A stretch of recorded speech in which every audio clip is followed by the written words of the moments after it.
కళ్యాణదుర్గంలో ఉచిత టైలరింగ్ కోర్సును ఏర్పాటు చేసిన అమ్మిలేని సురేంద్రబాబు సార్ గారు ఈ కోచింగ్ తీసుకోవడం వల్ల మహిళలకు ఉపాధి అవకాశాలు కలిగిస్తారని, ఉపాధి చేసుకోవడానికి ఒక నమ్మకం అంటూ ఉందని చెప్పేసి యావత్ కళ్యాణదుర్గం మహిళలందరూ కూడా హర్షం వ్యక్తం చేశారు. సురేంద్రబాబు సార్ గారు ఫ్రీగా ఉచితంగా కోచింగ్ సెంటర్ నిర్వహించారు. దాదాపు 1500 కుట్ల మిషన్లు ఉన్నాయి. దీనిపై మనం మహిళలను అడిగి తెలుసుకుందాం. అందరికీ నమస్కారము.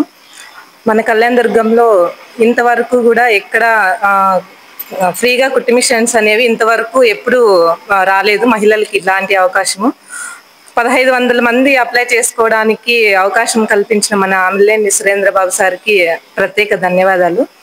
గ్రామీణ మహిళలు కానీ ఎవరైనా కానీ మహిళలు అంటే ఇంట్లోనే ఉండి ఏదో సాధించాలి, అట్లా బయటకు వెళ్ళి బతకలేరు. కానీ మన ఎమ్మెల్యే అమ్మిలేని సురేంద్రబాబు సార్ చొరవతో ఇక్కడ మనము 1500 మంది దాకా కుట్టి మిషన్స్ ఫ్రీగా నేర్చుకొని మళ్ళీ తర్వాత వాళ్ళకి ఫ్రీ మిషన్స్ కూడా ఇస్తున్నందుకు సార్కి నిజంగా మా మహిళల అందరి తరపున కూడా ప్రత్యేక ధన్యవాదాలు తెలుపుతున్నాను.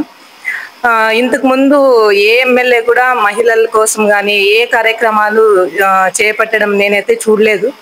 కానీ ఇక్కడ మన ఎమ్మెల్యే సురేంద్రబాబు సార్ గారు గెలిచినప్పటి నుంచి కూడా ప్రజలకు ఏదో చేయాలా, కళ్యాణదుర్గం అభివృద్ధి పదంలో నడచాలా అనే ఉద్దేశంతో ప్రతి క్షణం ప్రజల గురించి ఆలోచిస్తూ కళ్యాణదుర్గం అభివృద్ధి పదంలో నడవాలనే ఉద్దేశంతో చాలా కార్యక్రమాలు చేపట్టి బ్యూటిషియన్ కోర్స్ కావచ్చు, ఇంతకు ముందు డిఎస్సి కోచింగ్ కావచ్చు, తర్వాత ఎలక్ట్రిషియన్, కంప్యూటర్స్, ఇట్లా యువతకి చాలా చాలా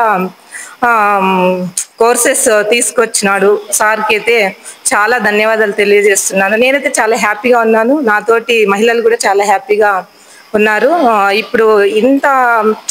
ఇప్పుడు మేము బయటికి వెళ్ళి బతకలేము కదా,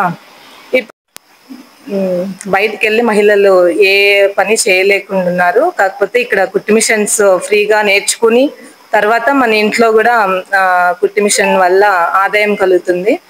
బయటికి వెళ్ళి కూడా ఎక్కడైనా బతకగలము అనే ధైర్యం వచ్చింది ఆడవాళ్ళలో. Okay, thank you. Thank you Surendrababu sir. Thank you Surendrababu sir. Thank you Surendrababu sir. Thank you MLA sir.